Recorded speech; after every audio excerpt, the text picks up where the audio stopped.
अमावस व्रत कथा एवं महात्म्य। नाथ जी कहते हैं, हे बीला, एक समय हम सभी भक्त मंडली संबराथल पर श्री देव जी के निकट एकत्र हुए तीर्थ सेवन के लिए। तभी हमारे बीच में विवाद खड़ा हो गया, क्योंकि मैं अमावस्या का व्रत था। हमारे में से कोई कहता था कि तीर्थ सेवन से बड़ा धर्म है क्या। दूसरा कहने लगा कि अमावस्या का व्रत रखना ही बड़ा धर्म है। तीसरा कहने लगा कि शास्त्रों में द्वादशी का महात्म अधिक बतलाया है। चौथा कहने लगा संक्रांति का दान पुण्य करना ही सबसे बड़ा धर्म है। पांचवा कहने लगा 9 ग्रहों की पूजा करना ही सबसे बड़ा धर्म बतलाया गया है। मुंडे मुंडे मति भिन्ना। जितने लोग थे उनका विचार भी भिन्न भिन्न ही था। कहीं कोई निर्णय नहीं कर सका, तभी कोई भी अपनी हार स्वीकार करने को तैयार भी नहीं था। ऐसी दशा में श्री नाथ जी ने कहा, हे भक्तों, अमावस्या नित्य ही आती है, संक्रांति भी नित्य ही आती है, 9 ग्रह भी पंक्ति लगाए हुए नित्य ही आपके सामने उपस्थित है। तीर्थ शिरोमणि गंगा भी नित्य हिलोरे ले रही है, आपके निकट बहती।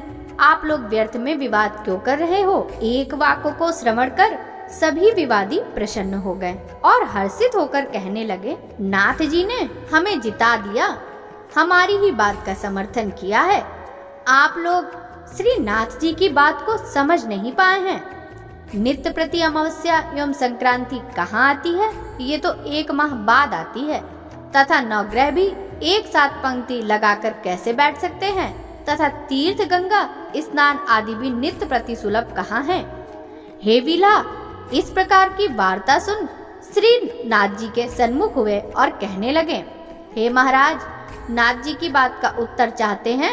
आपने तो नित्य की बात कही, यह तो असंभव है। श्री नाथ जी ने कहा, आप लोग ठीक कह रहे हैं। बाह्य गंगा स्नान, अमावस्या का व्रत, संक्रांति का पुण्य दान और 9 ग्रह नित्य एकत्रित हो सकते हैं, किंतु जो सहज में ही ज्ञान व्यक्ति सतगुरु चीने सहजे नहाए, जो सतगुरु को पहचानता और स्नान करता है, उसके लिए नित्य ही शुभ अवसर गंगा स्नान आदि उपस्थित है। सतगुरु की पहचान एवं शरणागति में हो जाए तो सहज में ही पुण्य का भागी हो जाएगा, अप्राप्त वस्तु की प्राप्ति हो जाएगी, छुपे हुए अपार आनंद की प्राप्ति संभव हो जाएगी। यही सबसे बड़ा धर्म होगा। यदि सद्गुरु परमात्मा का स्मरण अबोध गति से चलेगा तो उसके लिए जल स्वतः ही निर्मल शुद्ध पवित्र हो जाएगा। उसके शरीर से छूकर जल भी गंगा जल हो जाएगा। भगवान विष्णु के चरणों से निकली गंगा भी भगवान के चरणों का स्पर्श करने से गंगा बन गई। ऐसा पवित्र आत्मा सतत विष्णु का भजन करने वाला जहाँ पर भी बैठेगा, जिस घाट पर स्नान कर विराजमान होगा, यो गावे न यो गवावे, सुर्गे जाते वरना लावे। सतगुरु ऐसा तंत्र बतावे, जुग जुग जीवे बहुर न आवे। नाथ जी कहते हैं, हे विला, एक समय हम सब भक्त मंडली संबराथर पर श्री नाथ जी के पास एकत्र हुए। ऐसा पवित्र आत्मा सतत विष्णु का भजन करने वाला जहाँ पर भी बैठेगा, जिस घाट पर स्नान कर विराजमान होगा, वह पृथ्वी भी उसके स्पर्श से तीर्थ स्थल बन जाएगी। उसके निकट आने वाले भी वैर भाव को भूल जाएंगे। वह संत महापुरुष धरती और जल को तीर्थ बना देगा। शरीर में विराजमान जीवात्मा ही धोबी है, ये जन्मों जन्मों के पाप को धो डालेगा। प्रथम विष्णु के स्मरण से पवित्र होगा तो अपने संचित पाप कर्मों को एक मन एक चित्त साबुन लगाकर चिपके हुए कर्मों को साफ कर डालेगा। भगवान ने यह शरीर रूपी दिव्य चादर प्रदान की है, इसके न जाने कितने जन्मों का मैल लगा है, इसलिए तो बार बार जन्म लेना एवं मरना पड़ता है। अब की बार अपना उद्धार स्वयं ही कर लेगा। घर में एक भी महिला वस्त्र पाप कर्म नहीं रहने देगा।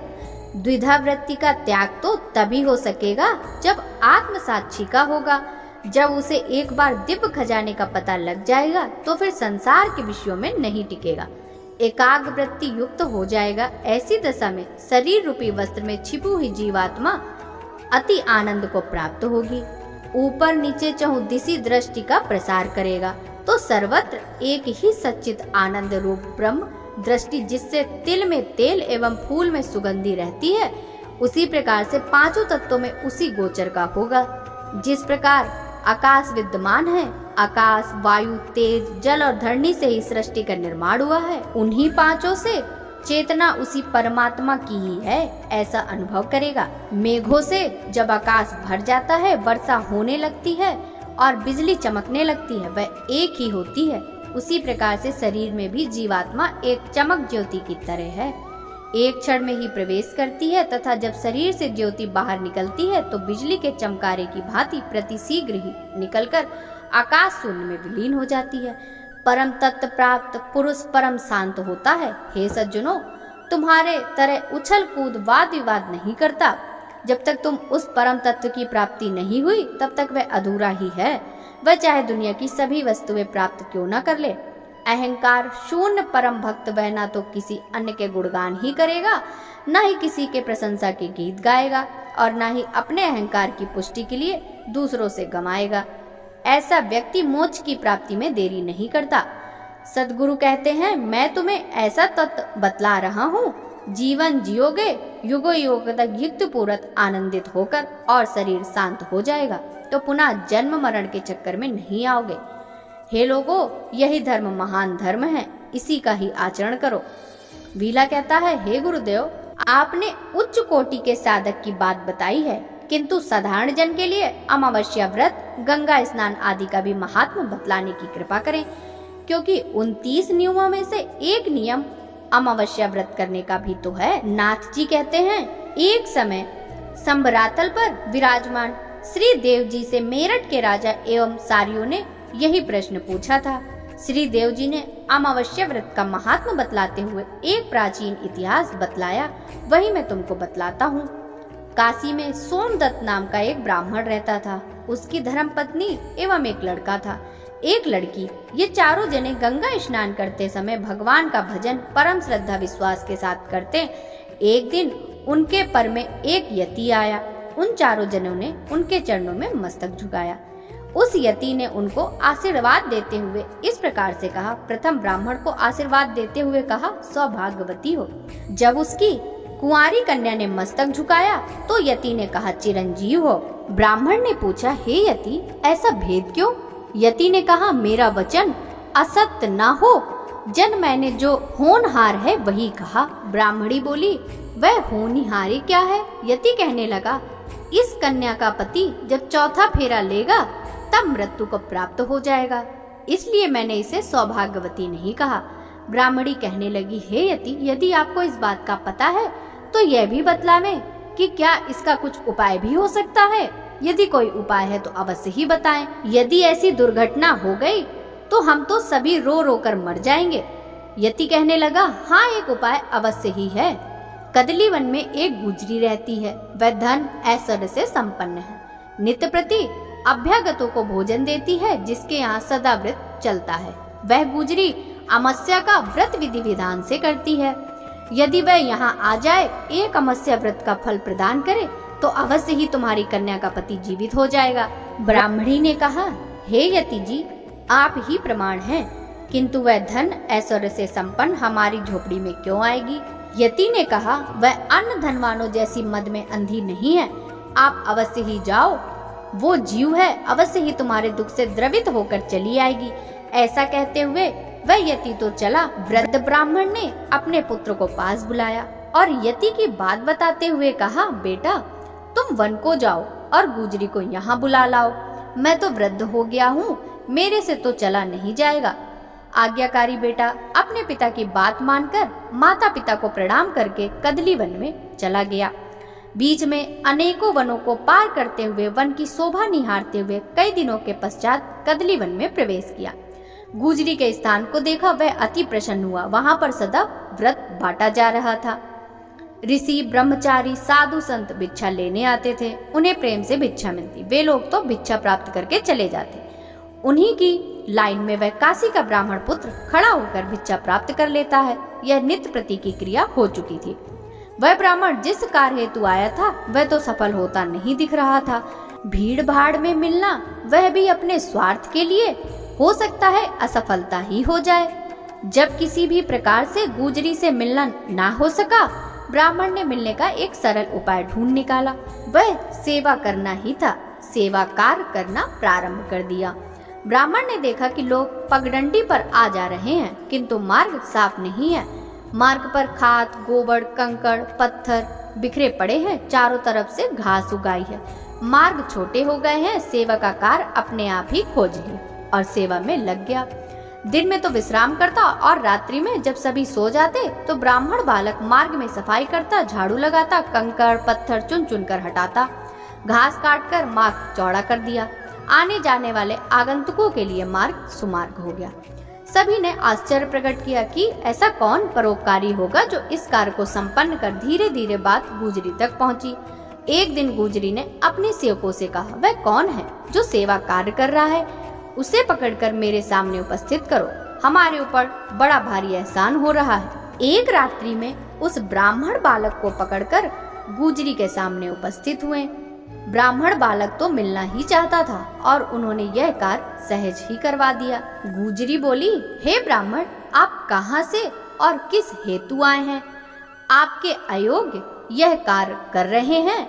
हमारे ऊपर भार चढ़ रहा है। ब्राह्मण बोला, गुजरी, मैं बहुत दूर देश से काशी से चलकर आया हूँ। हमारे घर पर एक यति आया था। उन्होंने मेरी बहन के पति की मृत्यु विवाह के चौथे फेरे में बताई है। आप कृपा कर चलें तथा एक व्रत का फल अवश्य ही प्रदान करें। आप हमें सभी को बचा लें। मैं यति के अनुसार एक अमावस्या के वन को अपनी बहन के विवाह में निमंत्रण देने आया हूँ। गुजरी बोली, अवश्य ही मैं आऊंगी। आपके परोकार सेवा का कार्य करने से हमारे ऊपर ऋण है। मैं उसे आकर अवश्य ही चुकाऊंगी। आप सहर्ष अपने देश वापस जाओ। तुम्हारी बहन का विवाह जब तय हो जाए तब मेरे को पत्र लिख देना। मैं अवश्य ही आऊंगी। मैं कुछ करने वाली नहीं हूँ। जो कल करेंगे भगवान ही करेंगे। ऐसा कहते हुए गुजरी ने ब्राह्मण बालक को विदा किया। अपने आने का प्रयोजन सफल हुआ मानकर ब्राह्मण बालक सहर्ष वापस काशी लौट आया और अपने माता पिता को कुशल समाचारों से अवगत कराया। कुछ दिन व्यतीत होने के पश्चात ब्राह्मण ने गुजरी को पत्र लिखा, सिद्ध श्री गुजरी जोग, तुम हमारे देश में पधारोगे तो हमारा रोग कटेगा। आप तो करुणामय परोपकारी हैं। कदली वन की निवासिनी देवी, हमने विवाह लग्न लिख दिया है। हम आपको अपने स्वार्थ हेतु कष्ट देते हैं, किंतु आप तो सदा हरि के गुणगान में अपना समय व्यतीत करती हो। हमारे अपराध को क्षमा करो। समय पर अवश्य पधारना। आपके आने में ही हमारा जीवन है, अन्यथा मृत्यु है। कागज देकर एक वाहक को भेजा। गुजरी ने कागज पढ़ा और अपने बेटे बहू को पास बुलाकर कहने लगी, हे, मैं तो काशी जा रही हूँ। 1 महीने में लौटकर आऊंगी। वहाँ पर मैं अर्जित पुण्य का दान करने जा रही हूँ। हो सकता है पीछे कुछ अनहोनी हो जाए तो घबराना नहीं। मैं अपने घर का कार्य ठीक ढंग से करती रहना। अपना नियम मर्यादा नहीं तोड़ना। मैं अति शीघ्र ही लौट आऊंगी। इधर कदली वन से गुजरी ने काशी के लिए प्रस्थान किया और उधर काशी में सोमदत्त ब्राह्मण के घर विवाह कार्य प्रारंभ हो गया। विवाह का समय आ चुका था। विप्रगण वेद मंत्रों का उच्च स्वर से उच्चारण करने लग गए।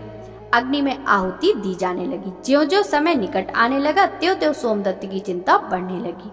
वह समय तो निकट आ गया, किंतु अब तक गुजरी नहीं आई। न जाने क्या होगा। वर वधू अग्नि की परिक्रमा करने लगे। ज्यों ही चौथी परिक्रमा पूरी करी त्यों ही वह बेहोश होकर धरती पर गिर पड़ा। प्राण पखेरु उड़ गए। सोमदत्त विलाप करने लगा। चारों ओर हाहाकार होने लगा। यह क्या हो गया? उसी समय उपस्थित महिलाओं के बीच में से गुजरी उठी और हाथ में जल लेकर संकल्प किया और कहा, हे भगवान, हे अग्नि देवता, यदि मैं मन क्रम वचन से श्रद्धा से अमावस्या का व्रत पूर्ण विधि विधान से किया है तो मैं एक अमावस्या का फल इस वर ब्राह्मण को देती हूँ। यह ब्राह्मण जीवित हो जाए। ऐसा कहते ही जल छिड़का और ब्राह्मण उठ खड़ा हुआ। ओम का उच्चारण करने लगा। कहने लगा, न जाने क्यों मूर्छा आ गई थी। जोर जोर से वेदों की ध्वनि का प्रसार होने लगा। सभी ने गुजरी के अमावस्या के व्रत का फल प्रत्यक्ष देखा और जय जयकार करने लगे। गुजरी तत्काल वहां से रवाना हुई। उन लोगों ने बहुत रोका, आदर किया, किंतु कहने लगी, मुझे अति शीघ्र वापस जाना है। मार्ग में चलते चलते गुजरी एक गांव में तालाब के किनारे डेरा लगाया और पूछा कि आज क्या तिथि है। ज्योतिषी ने बतलाया कि आज तो चतुर्दशी है, कल पूर्ण अमावस्या है। गुजरी ने जिस अमावस्या का फल प्रदान किया था उसकी पुष्टि वहां पर अमावस्या का व्रत करके ही की और वापस अपने घर आ पहुंची। वहां पर बड़े बेटी की बहू ने कहा, सासू जी, आपके बड़े बेटे को न जाने क्या हुआ, वे तो हिलते डुलते भी नहीं हैं। मैंने तो आपकी बात पर विश्वास किया, अब तो आप ही प्रमाण हैं। गुजरी ने बेटे के शयन कक्ष में जाकर देखा तो वह मर चुका था। गुजरी ने अपने झाड़ी से जल लेकर उन पर छिड़का और अमावस्या के व्रत के प्रभाव से पुनः जीवित किया। हे वीला, इस प्रकार का महात्मा श्री देव जी ने बतलाया था। इसलिए 29 नियमों में से एक नियम है कि अमावस्या का व्रत करो। अमावस्या का व्रत तुरंत ही फल देने वाला है। वेदों में वर्णित है कि दर्श पौर्ण मास्याम यजेत, अमावस्या एवं पूर्ण मास की यज्ञ करें, शुभ कार्य भी करें। पर्व 2 ही हैं, एक अमावस्या, दूसरी पूर्णमासी। यज्ञ तो दोनों में ही करना चाहिए, अनंत गुना फलदायी होता है, किंतु व्रत अमावस्या का ही करें। पूर्णमासी का व्रत करने का विधान नहीं है, क्योंकि पूर्णिमा को तो खीर बनाएं और भोजन करें, यही उत्तम होगा। बोलिए श्री हरि विष्णु भगवान की जय।